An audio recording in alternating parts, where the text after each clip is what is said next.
Hi, welcome. Enjoy the content, subscribe, and turn on notifications. Claire was only 29 years old when she began to realize that what was holding her marriage together was, in fact, the fear of dismantling everything she had built. From the outside, life seemed in order. A hard-working husband, 2 healthy children, and a house that, in the eyes of others, represented stability. But inside, everything was slowly crumbling, like a wall full of invisible cracks, ready to give way at the slightest impact. Since the first year of marriage, Claire took on everything without even questioning it. She took care of the house, the kids, the bills, the appointments, the school events, the feverish nights, and the chaotic mornings. She did it all as if it were natural, as if that were the role she was supposed to play, without asking for help, without complaining. Every time she tried to share something with Travis, he would say he was already overwhelmed with work and that she, being home more, should handle those things. At first, Claire believed in this logic. She thought that was how it was supposed to be, that she needed to be understanding. But over time, the tasks stopped being just daily routines and started to feel like shackles. She felt invisible. Travis would come home, drop his backpack on the chair, eat the dinner she prepared, watch TV, and go to sleep. No questions about how her day was, no gesture showing interest or affection. Just silence and indifference. What hurt Claire the most was the feeling that he didn't even notice how exhausted she was. She started looking in the mirror and barely recognized herself. Her eyes no longer sparkled, her smile seemed forced. And no matter how hard she tried to cheer up, something always pulled her back down. In intimate moments, the situation was even more uncomfortable. She pretended to be there, pretended to feel something, pretended there was still desire, just to avoid arguments and keep Travis from complaining. It was as if she had learned to play a role within her own home. For years, Claire repeated this cycle, always believing it was the right thing to do. She thought about the kids and told herself she was protecting the family. But deep inside, she accumulated grievances, resentments, and a loneliness that suffocated her. Each night was an added weight. Each dawn was a reminder that she was trapped in a life that didn't feel like hers. The most painful part for her was realizing how the marriage, which was once built with dreams and plans, had become a cold obligation, like a soulless contract. Claire remembered how it was in the beginning, the caring messages, the plans for the future, the promises they made at the altar. All of that seemed so distant now that she could hardly believe she ever felt anything for Travis. While trying to maintain appearances, she found herself increasingly isolated, as if no one could understand what she was going through. Not friends, not family. Everyone thought she had the perfect life, and that made her feel even more suffocated. It was as if she were screaming in silence, without anyone hearing her. Night after night, Claire wondered where it all went wrong. But deep down, she knew. She knew it was at the moment she started putting everyone else's needs above her own. When she accepted carrying the weight alone, believing that's what a good wife and mother should do. In reality, she had been emotionally distant for a long time. Travis continued acting as if everything was normal, oblivious to the growing distance between them. And every day, Claire felt less willing to keep pretending. She looked in the mirror and saw a tired woman, carrying the world on her shoulders, but getting closer to letting it all fall apart. And it was at this point that her story began to take a different turn, even though she didn't know it yet. Because when a person reaches their limit, they either break or change. And Claire no longer saw any point in continuing to drag herself through a life where there was only silence, exhaustion, and loneliness. Claire reached her limit at the most unexpected moment. The night seemed like so many others. The kids were already asleep, and Travis followed his usual routine, sitting on the couch, distracted with his phone, while silence filled the house. She watched this man there, so distant, as if he were a stranger in his own living room. It was as if everything she had kept bottled up for years was about to spill out at once, without restraint, without filters. She took a deep breath, as if gathering courage before crossing a bridge about to collapse. Then, without beating around the bush, she let out what she had been carrying for so long. Each word came out as if torn from her by force, but at the same time, brought relief. Claire said, dryly, that she no longer felt anything. She admitted that, for a long time, she had stopped seeing any connection between them. She confessed, without hesitation, that all that remained between them was just a facade, and that, in their most intimate moments, she forced herself to pretend involvement, just to avoid fights and maintain the appearance of a stable marriage. The words hung heavy in the air. Travis, without taking his eyes off the screen, continued as if he hadn't heard. That made her blood boil. Claire stood up, took a deep breath, and this time spoke even more cruelly, as if trying to provoke the reaction he always avoided. With a red face and a racing heart, she blurted out that if this was how life was going to be, then she had made up her mind. With all the coldness she could muster, she threw out the sentence that would change everything between them, so, you know what? I'm going to find myself a lover. For a few seconds, she even believed Travis would get up, that he would yell, argue, or at least react in some way. But what came next was worse than any scene she could have imagined. Travis didn't make a scene. Without even looking her in the eyes, he responded in a dry, cold tone, without a trace of emotion, "Do whatever you want." Claire stood frozen. It was as if she had been dealt a blow that left her breathless. His indifference was more painful than any offensive word he could have said. She realized, right there, that there was nothing left to save. Everything she had tried to hold together for years had turned to dust. That marriage was nothing more than an empty theater, where neither of them bothered to play the roles they were supposed to. After that night, the house became even quieter. Travis continued with his habits as if nothing had happened. Claire, on the other hand, felt as if every room was tightening around her chest. It was like living between walls that constantly reminded her of what she had lost. The two began to live together like complete strangers, without exchanging words, without gestures, without any attempt at reconciliation. The dinner table, once occupied by the four of them, was now marked by the empty space between them.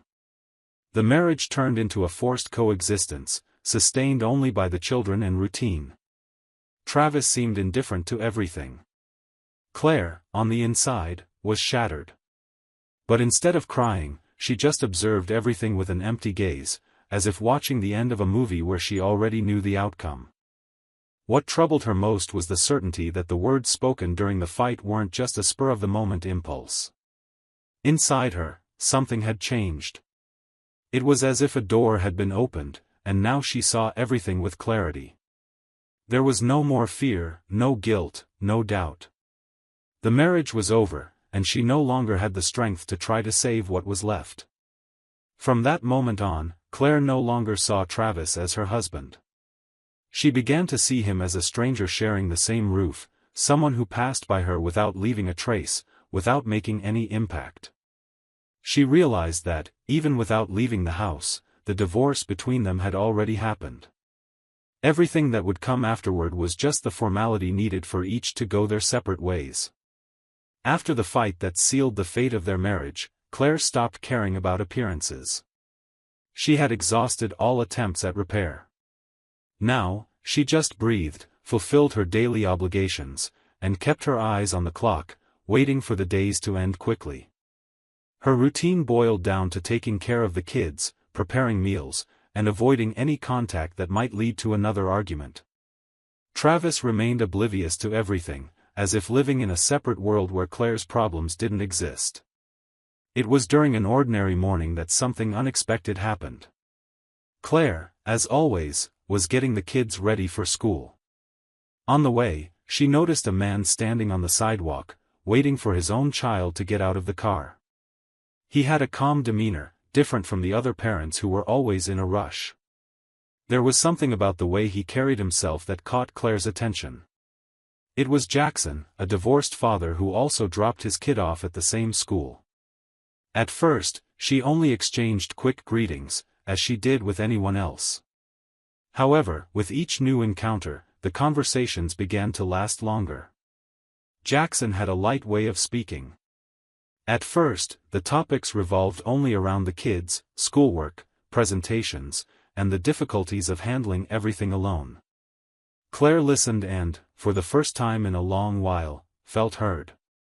He asked questions, showed interest, and she found herself sharing details she used to keep to herself.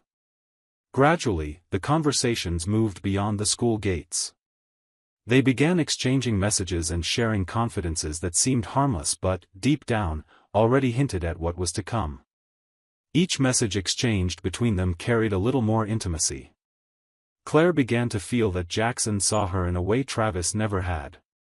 He praised her strength, admired how she cared for her kids, and valued even the small things, like how she explained a school assignment or organized schedules. Without realizing it, she began to look forward to these conversations as a refuge. When her phone vibrated, her heart raced, and that moment became the best part of her day. Soon, their meetings stopped happening only at school. Jackson suggested they grab coffee after dropping off the kids. Claire, hesitant at first, eventually agreed. During that coffee, she felt comfortable, as if she could finally let go of the weight she had been carrying in her chest. They talked about everything, about their failed love lives, about the feeling of being trapped in a relationship with no way out, about the loneliness hidden behind a smile. The coffee dates became frequent. What started as an innocent pause in their routine soon became an anticipated commitment. Claire knew she was crossing a line, but she didn't have the strength to step back. The way Jackson looked at her, with sincerity and desire, reminded her of the woman she once was. The woman Travis had ignored for years. And even though she was fully aware of what she was doing, she kept going, like someone walking a path with no return. Until one afternoon, when the two were together in Jackson's car, he gently but firmly held her hand, making it clear that this moment wasn't just about friendship anymore. Claire didn't pull away. On the contrary, she felt a wave of relief at finally dropping the masks. In that instant, all boundaries were erased. The kiss happened slowly, as if it were the inevitable continuation of everything they had experienced up to that point. Their affair began with secret meetings, always surrounded by a mix of guilt and pleasure. Claire gave herself over without remorse, as if every meeting with Jackson was a chance to rediscover herself. She dove into that relationship with intensity, without looking back. The marriage, which was already destroyed, now served only as a facade so she could continue living that escape. As the weeks went by, Jackson became a constant presence. He made her smile, awakened feelings in her that she thought were buried. And even though she knew the world around her would judge it all, Claire no longer cared. For her, that affair was the only thing that still made sense. What she didn't imagine was that fate was about to demand a price for each of those choices. The day Travis found out, everything started without any sign that something was about to collapse. Claire lived her routine as usual, but inside, there was a constant whirlwind. She divided her time between commitments with the kids and increasingly frequent meetings with Jackson. It was as if all the weight she had carried before had been transferred to those secret moments, where she allowed herself to forget demands, obligations, and even consequences. While Claire let herself be carried away by this new reality, Travis, always so distant, began paying attention to details he had previously ignored. Her phone, which used to sit on the table, was now always in her hands or tucked in her pocket. Her outings, once predictable, were now justified with vague excuses. Her absent looks, her disguised smiles, and her hurry to leave the house started repeating themselves. Travis didn't need much time to put the pieces together. Without confrontations or direct questions, he opted for something more precise. On an ordinary day, while Claire was preparing coffee, he asked for her phone with a calmness that unsettled her. She hesitated but handed it over, believing he was just taking a quick look at something unimportant. Travis, with a calm gaze, opened the messages and, in seconds, everything was exposed. Every word, every meeting, every declaration. It was all there, without any disguise, as if she had never cared to truly hide it. He read in silence, without raising his voice or making any impulsive gestures. He simply closed the phone, looked at her, and said, with the same coldness with which he had accepted the end of the marriage during that night of their argument, "That's enough." Travis got up and left, leaving Claire paralyzed. She knew that moment marked the final point, but even so, she couldn't react. Everything happened without shouting, without scandalous tears, without slamming doors. He packed his bags and left. It was a silent but definitive ending. Days later, Claire received the divorce papers. Travis didn't want to talk, nor did he make any demands. He simply decided to proceed with the separation immediately. The impact of that decision was brutal. Claire, who until then believed she was in control, found herself sinking into an abyss. The affair with Jackson, which had once seemed like a refuge, became a burden. He gradually started pulling away, as if realizing that it would never have a future. Without the marriage, without the lover, Claire found herself alone, carrying the weight of every choice she had made. The children, still young, began spending most of their time with Travis. Claire tried to create a new routine but ran into disapproving looks everywhere she turned. Friends distanced themselves, neighbors whispered, and family members preferred to keep their distance. To everyone, she was the one responsible for destroying the family, the woman who threw everything away because of an affair. Meanwhile, Travis moved on with his life, with the same serenity he had always shown. He started a new relationship with Olivia, a woman who quickly won the sympathy of everyone around her. Unlike Claire, Olivia was seen as elegant, kind, and understanding. Comments spread quickly. People said Travis had finally found someone who brought him peace, someone who valued stability and respect. Claire, on the other hand, watched it all from afar, with a constant tightness in her chest. The old house, now occupied by another woman in the space that was once hers, became the symbol of what she had lost. The kids began showing a preference for the new environment, and each visit to Claire became shorter, more distant, as if time were erasing the memories they had of her. The weeks dragged on. Claire, who once felt alive in Jackson's arms, now wandered the streets like a shadow, unsure how to rebuild what she had destroyed. And no matter how hard she tried to justify it, everything around her made it clear there was no going back. She had crossed a line that most would never forgive. Inside her, pride tried to keep her posture firm, but loneliness screamed every night. Jackson disappeared completely, without even a proper goodbye.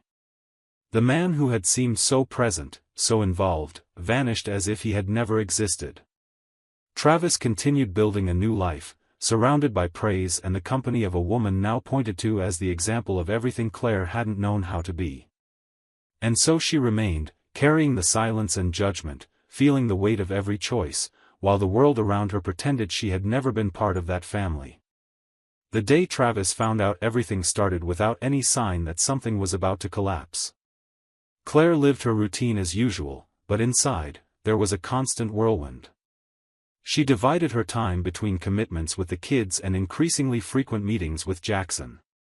It was as if all the weight she had carried before had been transferred to those secret moments, where she allowed herself to forget demands, obligations, and even consequences. While Claire let herself be carried away by this new reality, Travis, always so distant, began paying attention to details he had previously ignored. Her phone, which used to sit on the table, was now always in her hands or tucked in her pocket.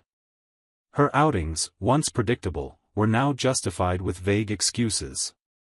Her absent looks, her disguised smiles, and her hurry to leave the house started repeating themselves. Travis didn't need much time to put the pieces together.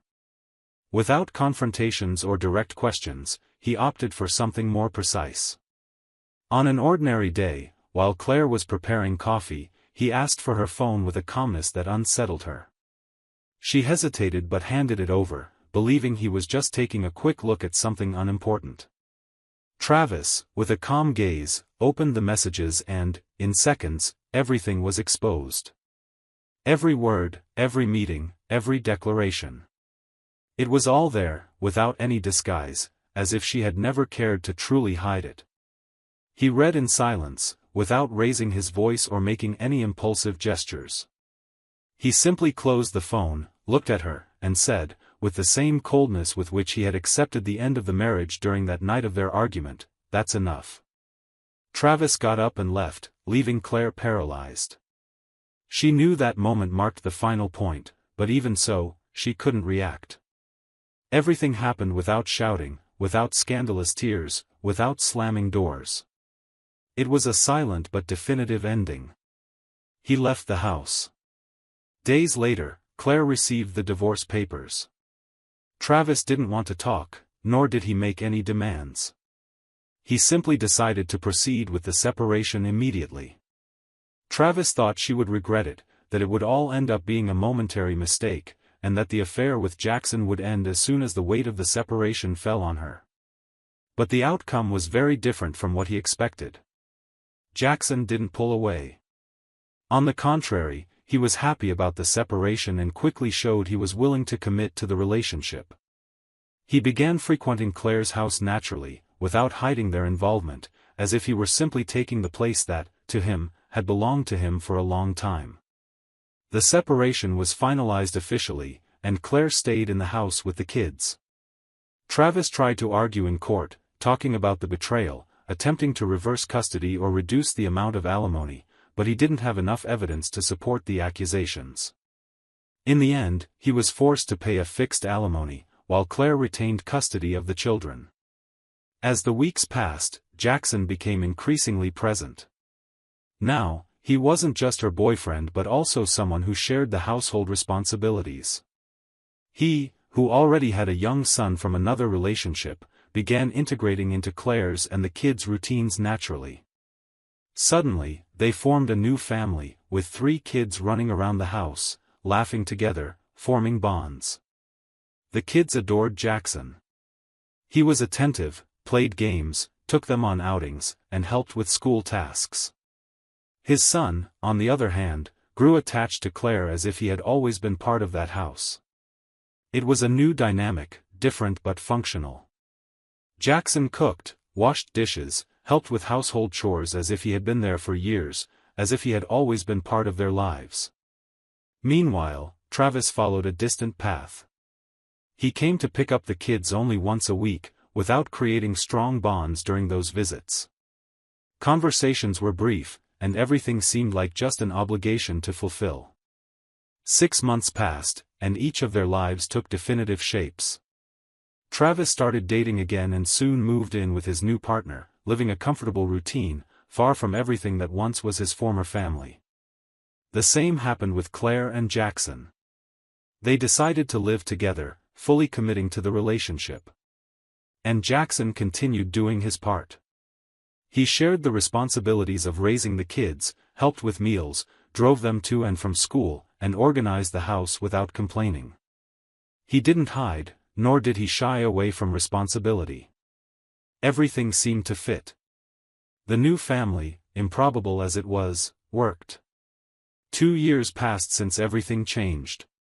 Life, which once seemed to revolve around that old house, took very different paths. Claire and Jackson remained solid, creating a calm routine where both shared responsibilities. Their relationship matured.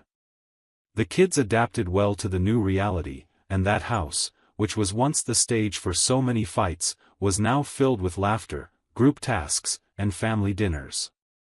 As for Travis, on the other hand, he seemed to have settled comfortably into his new relationship. At first, everything seemed perfect with his new girlfriend. She was fun, lively, and full of expectations. But as time went on, the masks began to fall. Travis, who had always been a quiet man, reverted to his old behavior. He came home from work, dropped his things in the corner, grabbed a beer, and plopped onto the couch, not caring about anything beyond the television. He spent hours there, glued to the screen, as if the rest of the house didn't exist. He didn't ask how her day was. He didn't show interest in conversations, offer help with chores, or even demonstrate any desire to share simple moments. He just went through the motions at work, came home, and sank into the armchair, as if the world revolved solely around that. Little by little, the initial spark of the relationship dimmed, and her dissatisfaction grew. Without Travis noticing, she began seeking refuge in her phone. While he kept his eyes on the TV, she was in the bedroom, lying on the bed, phone in hand. The quiet laughter, the discreet smiles, and the fingers sliding across the screen said it all. She was clearly entertained by someone who knew how to offer what she felt was missing at home. The conversations were constant, filled with contained giggles and glances that shifted when Travis walked down the hallway, oblivious to everything. He didn't suspect a thing. Once again, he was absorbed in his own comfort, ignoring all the signs jumping out in front of him. It was like reliving the past, like repeating the same story without even realizing it. Travis, planted on the couch, stuck in monotony, continued living on autopilot, unaware that, once again, he was being left behind. Thank you for watching the video. If you enjoyed it, don't forget to subscribe to the channel and turn on notifications so you won't miss any updates. See you next time.